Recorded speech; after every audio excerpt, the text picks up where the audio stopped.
La belle vie, la belle vie, la belle vie. Rebonjour avec, en ce, j'allais dire en ce saprème, vous voyez, mais non, mais c'est pas l'après-midi encore, eh oh, c'est le matin. Alors saprème, c'est un sage, un penseur, tout ce que tu veux, un penseur de plaie, un P-A-N-S-E-U-R, et évidemment P-E-N-S-E-U-R, et qui suit la mouvance de Sri Aurobindo et de Mer, et que j'avais connu grâce à Petit O. Je resitue un petit peu l'histoire, comment j'ai rencontré Satprem, par les livres évidemment, par les vidéos, grâce à Petit O, un ami d'enfance qui me l'a présenté lorsque j'avais une quinzaine d'années. Je résume à peu près, hein, c'est vers 15 ans j'ai l'impression, peut-être même après, puisque à 15 ans on est encore trop jeune, alors, et même à 20 ans on reste encore trop jeune, puisque même si on me le présente, je ne le lis que maintenant, c'est-à-dire, tu calcules, voilà, j'en ai 47, donc j'ai mis un peu de retard pour le lire, ou tout du moins je l'avais écouté, j'avais eu l'occasion de l'écouter, évidemment, grâce à Petit O.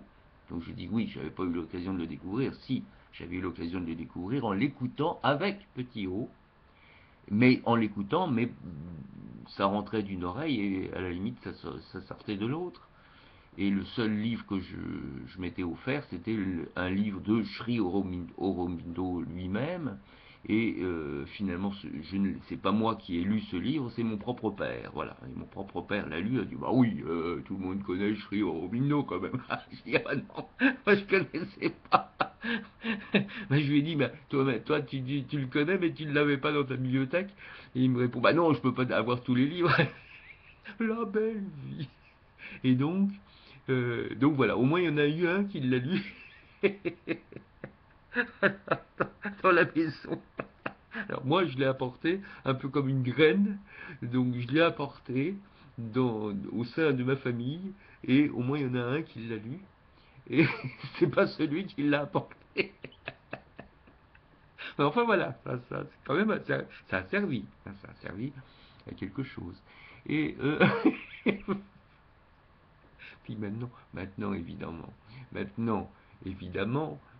que j'aimerais le retrouver, je le retrouve pas. Donc c'est logique, c'est logique. La belle vie. Voilà. Donc heureusement, il y a Internet.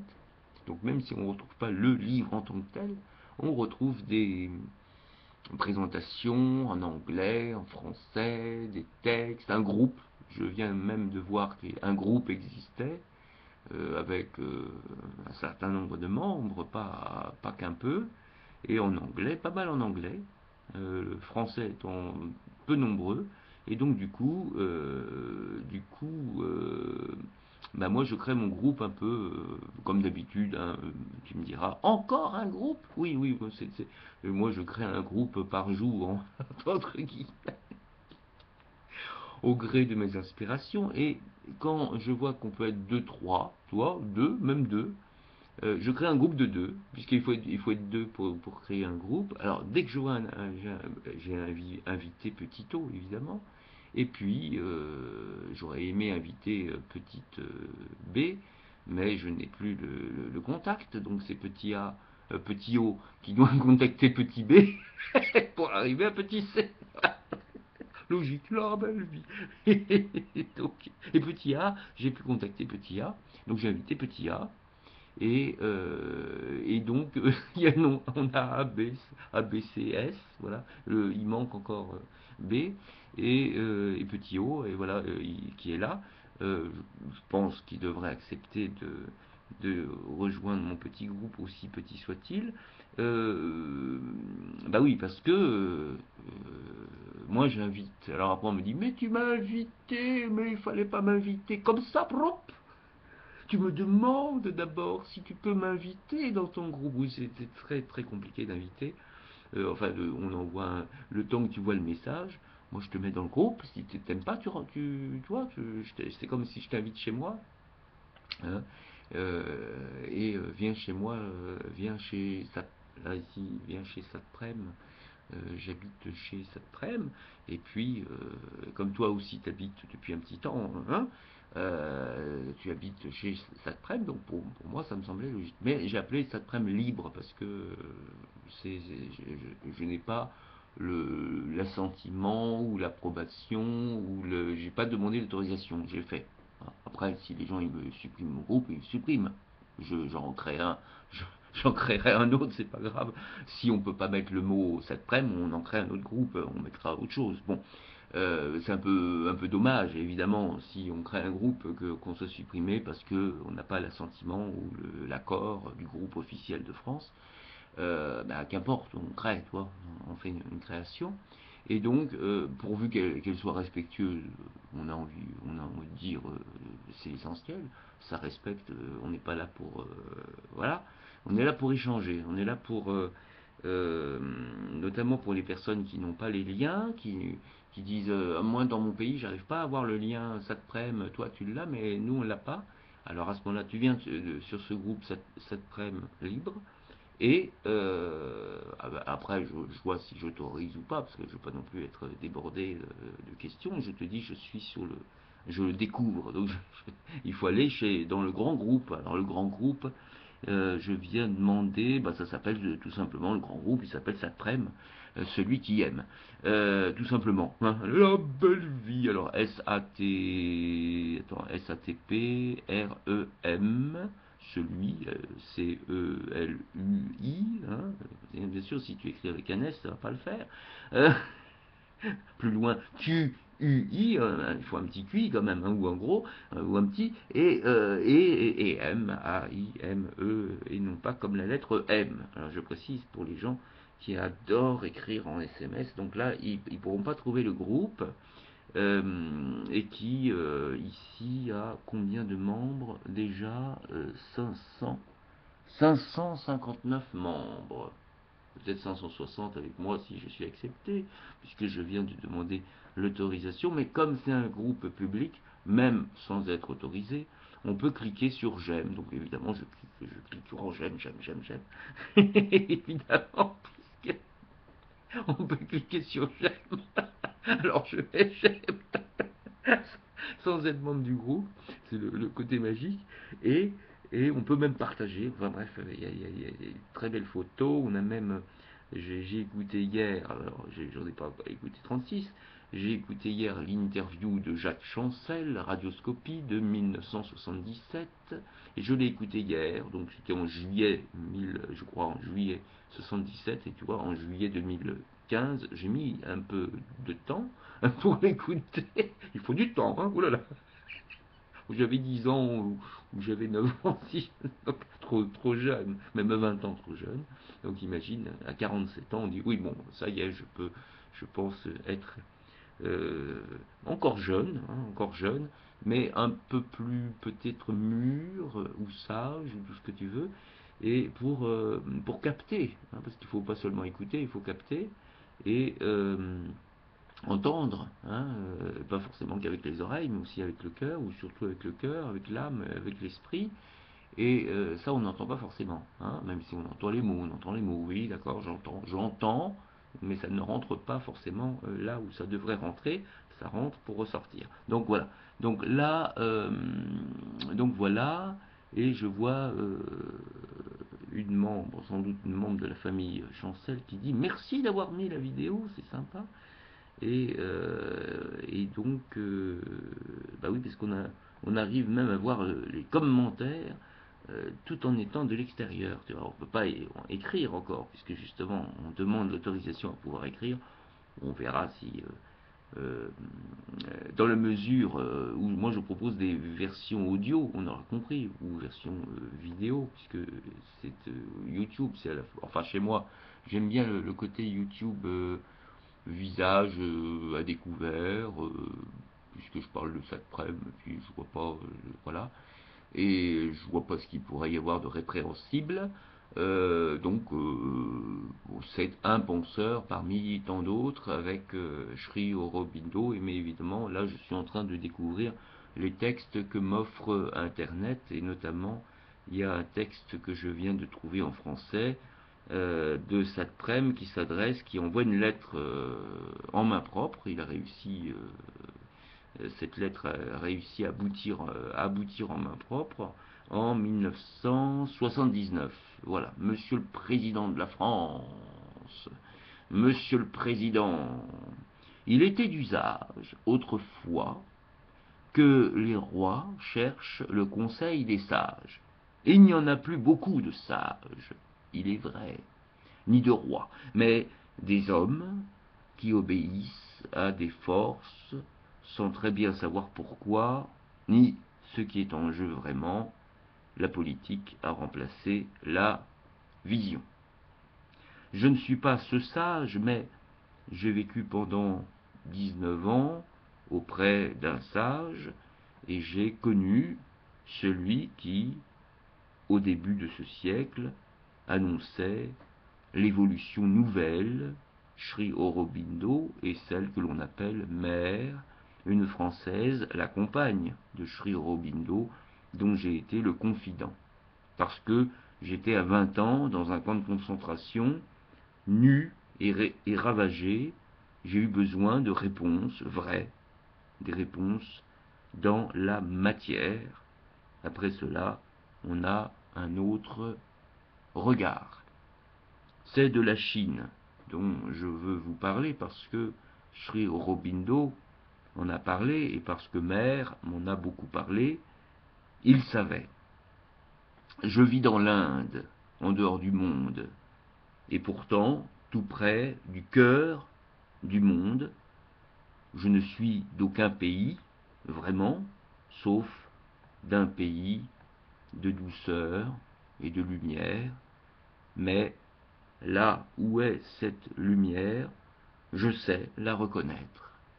Et je sais qu'il y a l'âme de la France, elle est lumineuse et perceptible, elle existe, elle a une force d'action dans le monde si l'on veut et sait s'en servir. C'est aux représentants de cette âme que je m'adresse.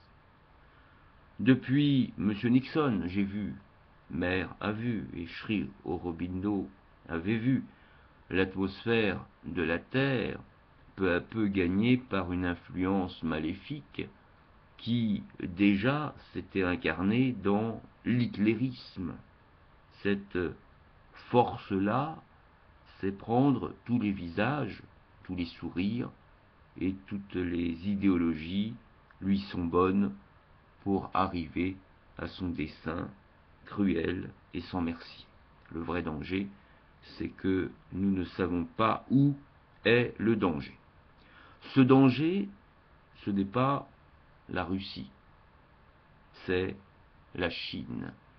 Et c'est avec une sorte d'angoisse que j'ai vu peu à peu ce pays jeter ses tentacules et surtout développer un véritable pouvoir hypnotique sur la conscience des nations occidentales. J'insiste, c'est vraiment un pouvoir hypnotique. Il faudrait qu'au moins un homme, une nation comprenne et arrête cette vague avant qu'elle ne s'empare complètement de la terre. C'est la qualité même de ce pouvoir qui devrait alerter ceux qui ont encore l'esprit clair. La France a l'esprit clair. Inversement, on peut voir cette Chine, ou plutôt la force qui est derrière, exercer son hypnose sur la Russie par la négativité, par la négative, et littéralement hanter ce pays par l'inévitabilité d'une guerre. Si nous, occidentaux, jouons le jeu fatal de cette force et acculons, je dis bien acculons, la Russie au désespoir et à la solitude, il est inévitable que cette Russie, encerclée par la meute chinoise, américaine et occidentale, se livre à quelque acte désespéré qui profitera à qui? L'histoire de la Chine et de ses millions d'hommes n'est pas un mythe. Hyper intelligente, armée de toute technologie, cette nation fourmillante écrasera la Terre. Par contre, notre hantise russe est un mythe périmé. Ce pays, depuis longtemps, a usé jusqu'à la corde son idéologie.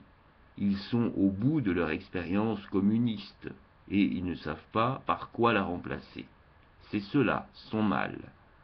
Si l'âme de la France est perceptible sous son masque intellectuel, celle de la Russie l'est aussi. C'est une force vivante, elle existe. C'est même pour cela qu'elle s'était jetée dans son évangile communiste. On peut faire appel à cette âme, on peut la rassurer, on peut la gagner à autre chose en la dénouant de sa peur, mais cette Chine froide, hein, il en veut à cette Chine, la pauvre petite Chine, qui n'y est pour rien. Bon, ça c'est un commentaire de Cham. Froide, calculée, sans âme, pauvre petite Chine. Ce pays lunaire vraiment apparaît aux yeux un peu clairs comme l'ennemi, le danger, la force même qui s'est incarnée ici et là dans l'histoire et qui aujourd'hui, au tournant décisif de la Terre, au moment où une nouvelle évolution devient possible, s'apprête à nous jouer et à nous entraîner dans un abîme obscur auprès duquel le nazisme même était un jeu d'enfant. Est-ce qu'une conscience comprendra un pays, quelqu'un quelque part, qui aura le courage et assez de vision pour retourner la vague? Les Américains sont des enfants, brouillons et charmants et dangereux comme les enfants. Il faut leur apprendre. Il faut arrêter cet hypnotisme avant qu'il ne soit trop tard. Ô France, tes yeux clairs verront-ils une fois de plus pour ceux qui sont dans la confusion? Dans cette lumière, je salue cette même lumière que j'aime chez vous, Monsieur le Président de la France, Satrem. Je me garderai bien de communiquer cette lettre à qui que ce soit. On voit que c'est resté très secret, effectivement. La belle vie. Satrem, Côte-Gary, Nilgiris, 64 nanana, en Inde, évidemment. Donc c'était en 1979. Adresse n'étant plus valable puisque Satrem n'a quitté cette terre. Mais là, c'était donc une lettre bien réelle, avec une petite note. Cette lettre de Satrem au président Giscard d'Estaing sur l'état du monde fut remise à celui-ci en main propre, à New York, pour le journaliste Thierry de Citivo, qui venait d'interviewer en Inde Indira Gandhi. En écho à ce texte, Giscard évoque dans son discours à l'ONU la venue de l'étrange troisième millénaire. Et donc là, c'était donc la lettre du 25 octobre 1979, supposée rester secrète, et comme on le voit, lue par Chamroux, lue sur Internet, donc pas vraiment secrète, mais ça c'est comme ça, hein, quand tu souhaites que quelque chose reste secret, c'est rarement le cas, surtout si tu t'adresses aux instances officielles comme président de la République. Je vois pas comment quelque chose ainsi peut rester secret, mais enfin voilà, on peut toujours rêver la belle vie, voilà. Et donc, voilà, pourquoi la Chine spécialement, ça, hélas, la chose ne nous est point expliquée. Moi, pour ma part, évidemment, je ne suis pas d'accord avec cette théorie. Bon, après, je lis, hein, je respecte, je découvre, je lis. Je lis le premier texte qui me tombe sous la main du web. C'est pas forcément le meilleur, mais comme d'habitude, hein, puisqu'on met d'abord toujours les mauvais textes, et puis après on met les bons. Alors bon, là, on a commencé par le mauvais texte, je pense. Et oui, je pense, parce que faire comme ça de l'anti-chinois, pourquoi pas de l'anti-asiatique pendant qu'on y est, c'est une bêtise, pour moi avec un grand B, puisque c'est pas forcément un pays, chaque pays a son propre système. Pourquoi un pays en disant celui-là il est mauvais, celui-là il est mauvais? Pourquoi un pays, pourquoi une race en particulier? Pourquoi désigner comme ça quelqu'un, un bouc émissaire, et on va dire oui mais attention là, attention les Chinois, oh là là, ou alors attention ce groupe-là, oh là là, faut faire attention, ou attention ce Cham, oh là là, faut faire attention. Ou ce Charlie, oh là là, Charlie, il faut faire attention. Euh, Pourquoi un groupe en particulier? Voilà. Mais bon, ça c'est ma liberté évidemment, hein, ma liberté de parler, ma liberté de dire ce que bon me semble, pourvu qu'il y ait le respect évidemment. On a le droit de ne pas être d'accord, donc je ne suis pas d'accord avec cette lettre. Maintenant, c'était courageux d'écrire cette lettre, évidemment. Je ne serai pas cet homme qui s'attaquera à la Chine. Au contraire, je suis pour l'amour entre les peuples, et l'amour pour moi entre les peuples passe d'abord par le respect des peuples, hein, le respect de la culture de chaque peuple. Et donc, on découvre la culture, et on découvre notamment la culture chinoise en particulier, entre autres, hein, parmi tant d'autres peuples, par sa culture musicale, littérature et autres. La belle vie, à bientôt. Voilà.